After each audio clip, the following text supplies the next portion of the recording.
are now tuned in to the Free Play Media Podcast Network.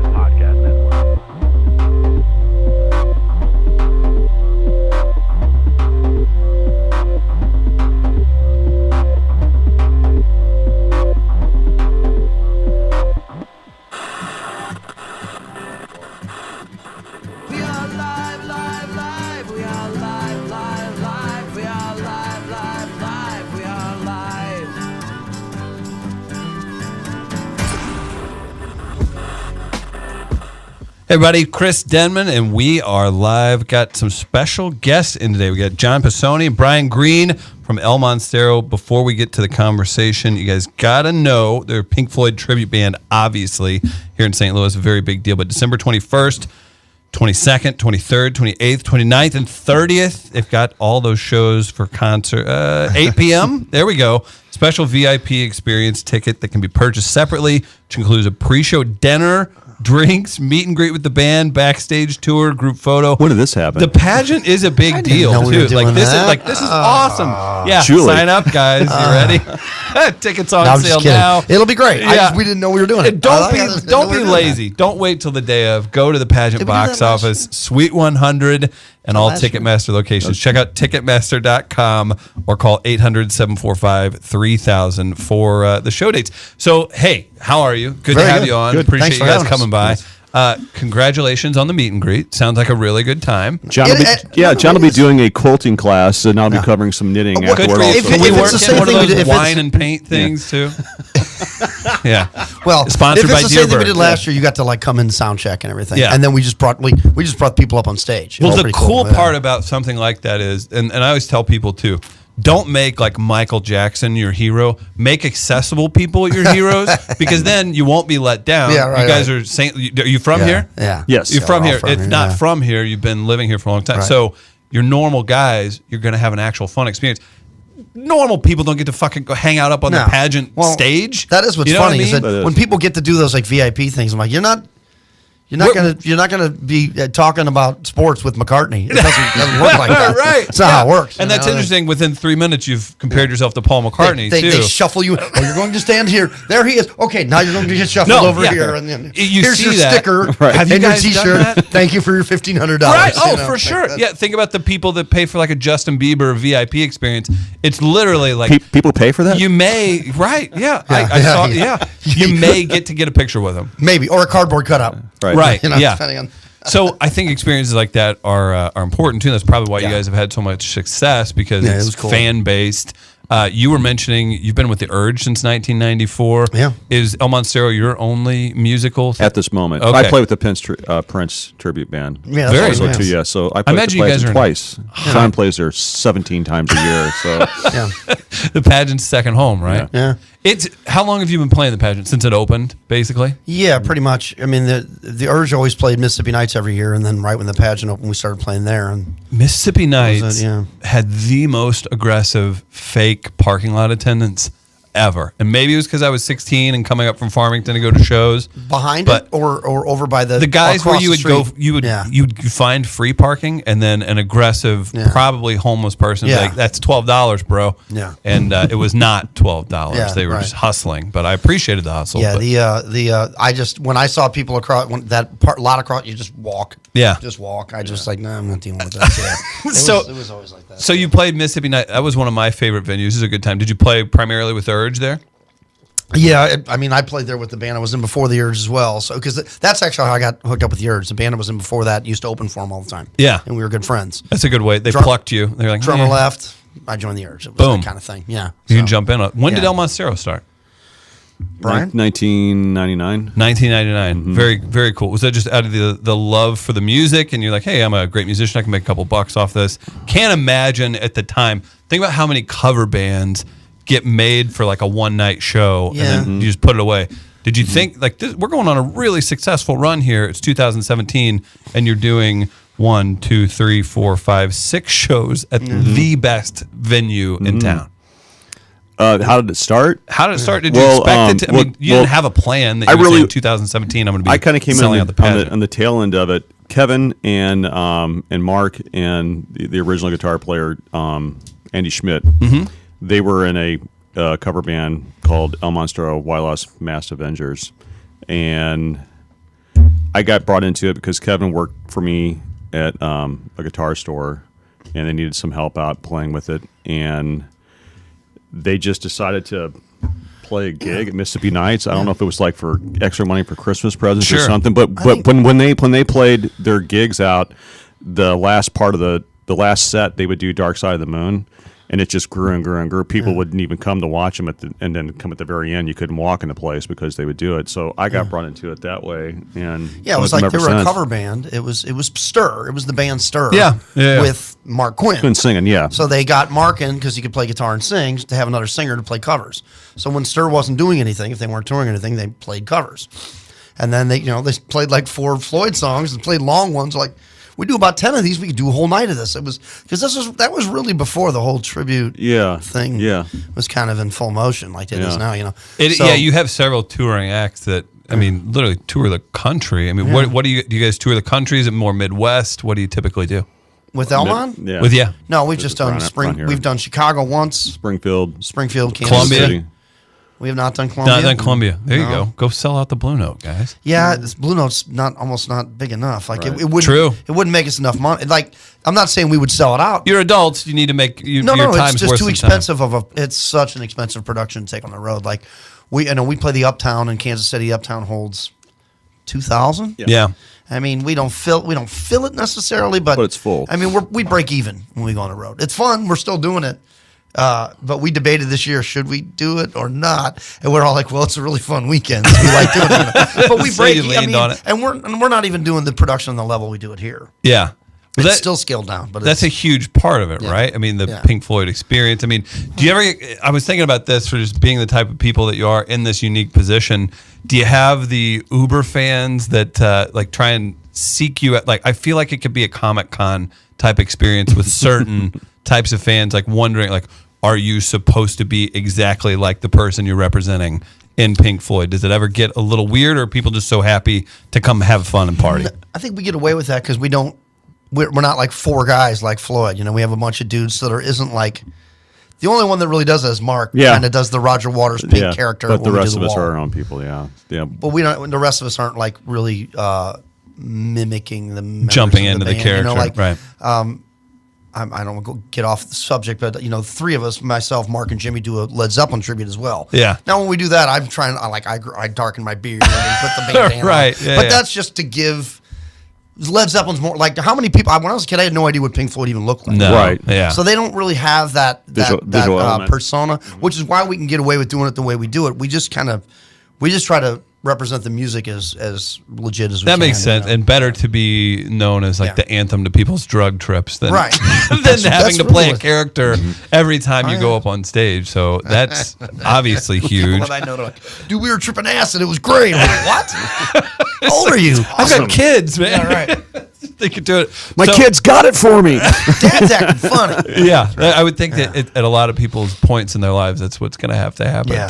No, it's all about the experience, really. Even if you weren't a Floyd fan, you'd enjoy the show. And especially being rooted in St. Louis. There's going to be beer. There's going to be a party. It's going to be fun. And then, again, holiday time, too. Bring out your family, all those kind of good things. So tell me more about you guys. So, again, with The Urge since 94. Yeah. So, and currently, how many bands are you in? Oh, God, about 6, really. What?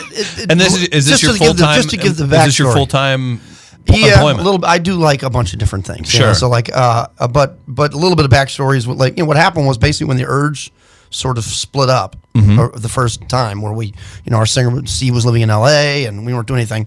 Stir's drummer, who was also in El Monstero, was playing with Gravity Kills. Gotcha. While Stir was trying to finish a record, and so they were playing a show here. They called me and asked me what I was doing. I said, I'm not really doing anything. They said, do you want to play with us? And I said, why? Because I know Brad, the drummer, and they're like, well, he's out with Gravity Kills. We need a drummer. And I said, sure, I'll play the show. The next thing you know, it was just like, you're in. And then they're like, do you want to do the Floyd thing? And I felt really bad about it, but I wasn't doing anything. So that was that. So that was all 2002. I started playing with Stir and I mean, Brad's back playing with Stir again when they do shows. So It's all the original guys. So, but anyway, that was what happened. So at the same time, Kevin Gagnapan and I were crying broke. Hey, why don't we start a cover band? And he was just literally spitballing and went, "What if we wore like mullet wigs and played classic rock and called ourselves Joe Dirt?" I'm like, great idea. And so I got Jerry, the guitar player from the Urge, to play with us. So it's me and Kevin and Mark Quinn. As I'm doing that, I'm talking to Favaz one time. I know what a Led Zeppelin fan he is. And I said, he's gushing about Monstero. And I said, I love doing it. I go, but I'm a Zepp head, and I know you are too. That's what I'd really like to do. And he just went, do it. I was kind of like, I'm not really the ringleader when it comes to things. Just do it. And at that time, Jimmy Griffin was not playing in El Monstero. It was still Andy. But he would come out and sing one song with us. He would sing Have a Cigar. And I was like, well, I don't even know who I get. I mean, I could get Mark. Who'd I get? He goes, get this guy. And I looked at Jimmy. I said, you want to do that? He goes, yes. And that was it. There you go. It's funny how those things happen. But I mean, again, we slapped that together and booked it at the pageant and put 1,250 people in there the first time we did it. That's so great. So that took off. And now I have a 2-man band. I do with this guy, Jerry Bosher, and Jerry Jost from the Urge, and I will do acoustic shows every once in a while. So, yeah. So there you go. That, and you probably, I don't know if you have the mystique. You guys have a unique place of it. Like the pageant to me, again, growing up, going to shows there, I'm thinking like I probably went to a couple like heavier rock shows where I like vomited in the pit or something like that. So like there's a mystique to that. I had the opportunity to go out on stage. Like it's smaller when you're up on stage, by the way, than if you're in the crowd. But getting to play that too, I mean, it has to mean a lot to you guys. I mean, being St. Louis guys and those things, to be at that premier place. You don't take that for granted. No, no try matter not how to. many times you do. Yeah, it's easy to, but you really don't. You try not to, Yeah.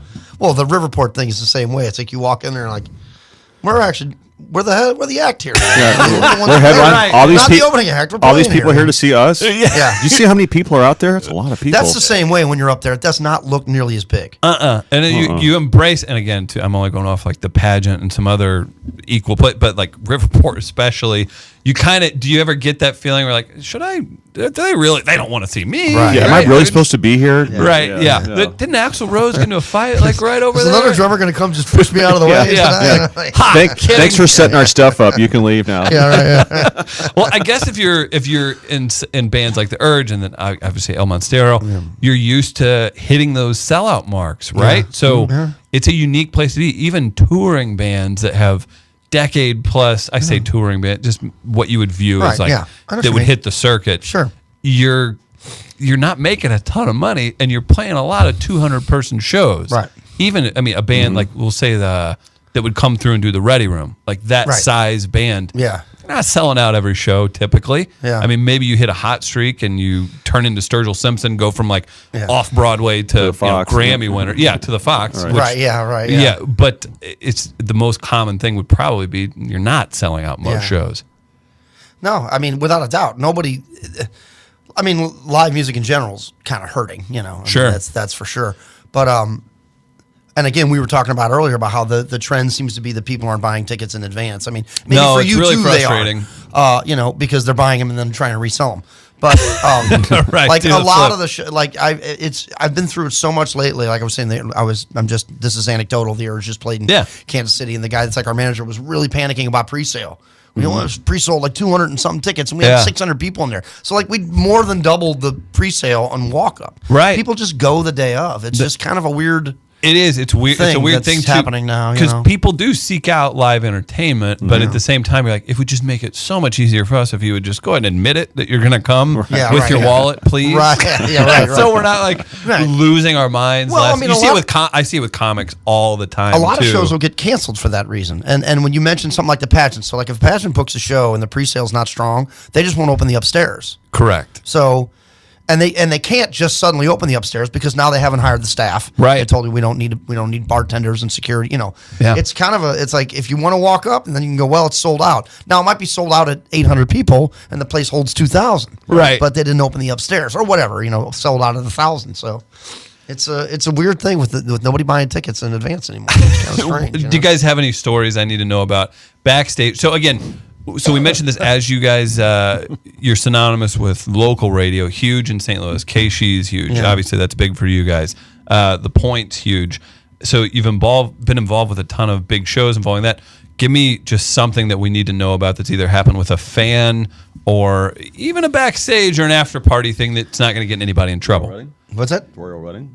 we always do the. Discuss this amongst yourselves. We just have like a ritual. Besides hookers and blow. Right. John will explain it in detail. Well, no, I've always been like the entertainment guy because we spend a lot of time hanging out in the dressing room. Like, so you physically dance for the other guys? Gotcha. We do leg wrestling and naked other, oil. Well, that's why I had you in. The show's not over yet, boys. I've always brought it's going to be great for a all you need to do is hear it. That's part of the We Are Live shtick. If only you could see it. Yeah, exactly. No, I've always brought speakers, an iPad or iPod or whatever. So I've been bringing my iPad, and even though I'm not like, we don't watch, none of us watch South Park religiously. Sure. The ones where they make fun of Canada are the funniest thing in the world to me because I'm a hockey nerd and I like Canada. Are you? Who cares about Canada? Okay, right? yeah. I do a podcast with a Canadian comic once a week, and it's fun. It's fun to hurt on them. Destroy it really is. Canada, and it's like we can't watch any of the episodes without like all the cars have square wheels, and I mean it's just and their heads completely open when they talk. And they go, "What's wrong with them?" It's okay, honey. They're Canadian. I don't know why, and it just kills us every time. And we do that, and then it's like we're ready to go. We've been late to go. I've been screaming. You need to get it on stage. Yeah, like, hold on. We're not you gotta almost watch done. the end of it. You gotta do the end of it. And they're like, now ready to go. It used to be like he's coming down from a really bad acid trip, but no, you guys are the guys watching the end of the royal wedding. The one year that we watched it, we were at the royal wedding, the royal pudding. It was the Canadian royal wedding. And he says something about the little mushroom people of Nova Scotia. So we're on stage at Riverport, and Jimmy just, let's give it up for the little mushroom people of Nova Scotia. And nobody knows what he said. They all went, yay! Yeah. No one even knew he was talking. Trying to like throw it out. We all looked at each other. Did he just do that? He just did it on stage. That has to be nice too, being inside jokes. Yeah, that's gonna get you through the show, right? Yeah. Doing a cover band like that and being so popular, people are in such a good mood to come see you, right? So you don't necessarily have those moments where people are pissed that you're opening for a bigger band or something like that. The show is about what you're putting up there. Yeah, it is. It's weird to feel so what's the word, like a personal sense of ownership about music that isn't your own. You know what I mean? Right. But you're doing it in tribute, and I mean, there is we put our own imprint on it too. You know, we do. But that's part of we were just discussing the other day about songs. Like we try to change things up. And it's we're not Pink Floyd? Yeah, I thought we were this whole time. Well, that's what I'm getting at. And Breaking it's almost news like when we talk about it, we go, well, let's play this song because it's cool. And I'm like, no, this show's not about us. Like it's the music belongs to them. That is such and I think that's always my take on it, is that the music doesn't belong to us, but we almost perform it as though it does. So it's kind of a weird... We're the messenger for them. Yeah, right. Well, that's an important lesson to learn, too. Yeah. If people are out there, be humble at times, because, again, you're asking people, as we're talking about people we didn't write pre-selling. Yeah, well, and they're giving you their Saturday night. I wish we did. Yeah. I'd like to get some of those publishing checks, but we didn't write it. I don't know that we'd be sitting in this wonderful studio here on Hampton. Yeah, it's absolutely... Do you like the Taco Bell that we have in the background? I'm going there next. Yeah. That's your next appointment. Julie booked you. I will not be going to Taco Bell. So as you guys are doing this, what other, I guess, aspects of the show have become important that maybe didn't matter up front when you guys were a little small? Has there been something you guys have done in your routine, or that's part of? Do you just grow it, make it more entertaining to yourselves, to others? I would think that more of the auxiliary performers has really, you know what I'm saying? For sure. Like that was never really a thing. I mean, it started with laser and pyro, and that really amped it up. But I mean, at any given time, there'll be 4 people out there dancing. There's just a lot more of extra performers that has just elevated it. Yeah, I mean, the one we did at Forest Park was out of control. I mean, there was 50 people involved in the show. It was just incredible. That's unbelievable too. When there's a lot of range in cover bands. You can can do a South County bar with 12 people watching you do Journey covers, or you guys can do Forest Park. People do it. You know? Yeah, they do. They do. So before we get you out of here, I know you got to go talk to Brian Stahl before too long. But what advice would you give to people? I always say this too, and I think we started talking about this maybe before the mics came on. I have a friend, more Americana, does wineries, bar stuff, everything. Makes a nice extra living off of that. And I try and tell people, whether it's radio, podcasting, whatever, if you're more than breaking even on something you love, you're kind of doing it right.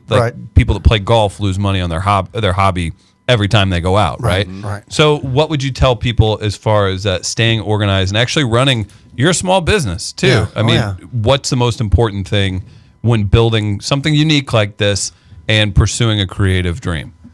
Well, like I said, like that's a little bit different. If your friend he does original material, True, but he does some. I'm just using him as an example, right? I mean, But you know what I'm saying? There's a bit of a difference, Big difference, with what sure. we're doing. But you're part of original bands also, Right. Yeah. I'm all over the place, but certainly with this entity in and of itself, a lot of it is that there's 7 main guys in the band. I mean, we've got Dave who plays sax in a few songs, but everybody actually. You guys ever gets get pissed? along. You're not like a 2-man. No, whenever it comes up to splitting up the check. get along. We really do. We actually, go out to dinner and hang out Yeah. when we're out on the road and stuff. Yeah. Right? That's Everybody, huge because Oh, we have like a routine before every show. We all like, well, not maybe not everybody. Mark never does, but like we all go to the same Mexican. Well, Mark's got like a routine. Sure. He's doing yoga and he's getting in his space. And you see it when he performs. He's like, Focus. we see him before the show. He's like, Yep. Let's do it. we're not like chumming around. It's just like he's in his zone. We all go to like the same Mexican restaurant that we go to every time, and we get a margarita. Yep. We have some Chicken chips. soup. We get some soup, and then we're like, it's just this. I look forward to it. I do I too. can't wait. Yep. Like we Yeah. want to hurry up and sound check. Right. What time is it? We got to go. I got my soup. I got to get my soup. Right. It's. I can't imagine the amount of people that I talk to that are in situations like that. Right. With people that they don't enjoy being around.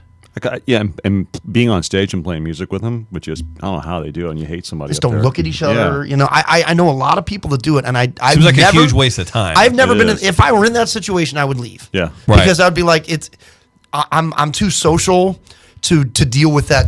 Like that puts such a weird tension Yeah. on me when I just don't want to be around. Well, in someone. creative endeavors, I Yeah. mean, yes, you're clocking in and yes, Yeah. you're doing it, but there's there's more soul into it than just dealing with PEG and accounts payable at your accounting job, right? I mean, I it's- think when you're dealing with like massive bands, they're making so much money. Right. Well, then that you'd be not only can they deal with it, but they can arrange their lives to where Correct. I'm going to ride in my own bus, and that like you can't do that if you're in a you're all in the same tube. Yeah. And you better be able to get along. And I mean, I really I hate rehearsing. I'm just going to be honest. I find it tedious. It's necessary, but you like actually being. We're talking but about I look practice. forward to it because I just look forward to seeing everybody. Right. That's we good. crack jokes half the time at practice. So surround yourselves with people you enjoy being around. Yeah. That's a good huge. lesson. It's certainly a big one. I mean, I don't know how you can. You won't have any longevity. It'll fall apart at some point. Yeah, it You will. could stumble Somebody will upon say something something really or do good, something, yeah. but within 3 years, you'll be like, I can't be around that guy anymore. And then these two guys don't like each other, and it's just like, I mean, I've seen band dynamics where there's like these two guys don't like each other, and then these other two guys don't like each other. It's like two rival teams. How do you or something. rehearse? I mean, 'cause rehearsing is nothing but communication. We're constantly stopping and going over. We will nitpick these songs to death. Of course. There's a little noise going on. If you're going to be who's the going to do band, that? Right. Yeah. Right. Brian, can you do it on guitar? Right. If not, Jay can do it on keyboard. Like, Right. we really try to do all that stuff. And we're going to work out harmonies. Sitting there staring at somebody and working on harmonies, and you don't want to look in their face. That's rough. I don't know what that's like. I couldn't do it. So Have there been any? I was curious about this. Any legal issues or legality doing a none. tribute to tell you the band? truth, we kind of almost would welcome it. We'd love for either Gilmore or Waters to know that we exist. Yeah. We Yeah, don't yeah. know that they do. No, I think it's. That's good though, because you can go out and entertain people, and you're not legally doing something incorrect. Yeah. Well, we talked about this before we started here today Sure. about like being able to play music on a pot. It's all about live performance where the laws are different, and it's kind of odd. It's hard to is. explain. Now, if we tried to sell any performance Right, of ours, yeah. whether video or audio, then you're in a whole different realm. Yeah, so but you're not- simply performing it. But I mean, hey, we'd love to cut them in. We'll be the official. make that if happen. they'd like Roger. No, I us a could call. I could definitely see that happen. But you guys need Facebook. to go out again December 21st through the 30th here in town in St. Louis. Anything else we need to know before you guys get out of here? Go out and see a show. The show's gonna be great. Yeah. You gotta go out and see a lot of shows. Don't Yeah, just see us. absolutely. I mean, There's so many plenty of options, other too. good stuff out there. in St. Louis, and I say this just only because I'm in that world too. Between comedy and music and just cool things, I think we're really bad about being hard on ourselves in St. Louis. Oh, we're just St. Louis. We do that. I agree with that. You can go see really cool stuff. It's affordable. Think about it. Like, you don't think about it. In LA, it would cost you however much to Uber to work because you're not going to drive. right. That's going to be a mess. And then even just getting in, being there, the price of tickets is going to be higher. Yeah. The drinks are going to be high. All those things. We have a Absolutely. lot of accessible stuff here, and it's cool to see you guys doing something that so many people respond to. Yeah, That's St. they Louis do. across the board to me. I'm like, I just want to tell people, like, have you ever been to our art museum? Right. It's awesome. Unbelievable, It's yeah. right over there. It's Yeah. great. It's amazing. Go check it out. Like, so and so. yeah, I mean, I don't think that. Yeah, I do think that, and I think that that's our reputation nationally too. And I Yeah. think it's completely unwarranted. It's- I've been to a lot of other cities. A lot of them suck. They you do. know? Yeah. You know? And Philadelphia sucks. Sorry, sorry, Philly. I don't like it. It doesn't suck. It doesn't suck. Well, that's but I mean, something- like it's. It's rough. It's a rough joint. Well, like, even- this place is nice. Yeah. You It's a can nice go. city. I'm picturing this for both Philadelphia of doesn't you. suck. I'm just joking. Cleveland sucks. Man, compared to St. Louis, I heard it's fine too. No, but- it is. I've been. I love all. They're all different. That's what I do Sure. like about cities. But I think that the reason I say that about Philly, like Philly, Boston, New York, those St. Louis. Like, have you ever been here? Yeah. It's pretty cool. The's some Those neg- cities are all amazing. Actually, I just say Yeah. that about Philly. It's Well, always what my about joke. this? With on that same note, like I could picture you guys playing a sold out show at we'll just Riverport, whatever, or even the pageant. And then, like the next day, like in line, somebody's like, "Who the hell are you?" You know what I mean? Yeah, right, You ever, yeah, you yeah. ever have Oh, like, that's- yeah. a weird identity thing with that. Where you're like, "You're a fucking assistant manager at Enterprise." Like, don't talk to me like that. Like it's got to be a weird thing again involving real life with your creative endeavors. I actually prefer it that way though, because That's I mean, good. very seldom am I ever anywhere where anybody recognizes me for any of the bands I'm in. I Right. mean, only when I'm in that context. You know. Correct. Which is also interesting too, because I'm imagining your career earnings are better than a lot of people who would be known in maybe a not as popular touring whatever band. Right? It does If hap- you're supporting yourself on that, you're doing better than a lot of musicians. I'm for something we do twice a year. We do pretty absolutely. well. Yeah, we do pretty well. We do pretty well, even though, like I said, if we could trim the overhead, we'd be doing really well. But it's, but I mean, I don't. But I always say that because I don't want anyone to ever think that like, why are you guys charging so much? It's like it costs a lot of money to put that show fortune. on. A lot of money. Like, Absolutely. And people got to get paid. You gotta- pyro's very expensive. Tens of thousands of dollars. And not- insurance, man. what's that? Oh, we had the St. Louis Philharmonic play They with us weren't this free. summer. You know, that Congratulations. That's awesome. 50 people, that had to get Holy. paid. No, but I mean, like the other thing people don't think about with pyro is, Insurance? Insurance. You have to have the fire marshal show up just to okay it. And when the fire marshal okays it, you have to light off every bit of pyro that you're going to do. Oh yeah, they gotta see For it. for nothing, for one guy, Right. You have to. Okay, here they go, okay. And that's $1,000 right there. Yeah, thanks. Like whatever. It's like it's very expensive. Thanks, Yeah. Great White. But it's worth it. Yeah, right. But I like the premiums old went days up when after you could that. just burn the joint to the ground and nobody cared. Right. The Van Let's go Halen back to those contract days. was all you needed, right? The brown M&Ms to make sure nobody got their head cut Not off. to mention, you were sitting through once bitten, twice shy, or whatever Right. at the time. Yeah. Most of the people running out anyway. Yeah, they're running out to get away from the song. Gosh, yeah. Not to disparage anybody, but I'm not. I don't want to. I literally don't want to be caught dead. At Are they that Canadians? show. Making jokes. I don't know. That wasn't even their song. That's the thing. They didn't even write that one. Right.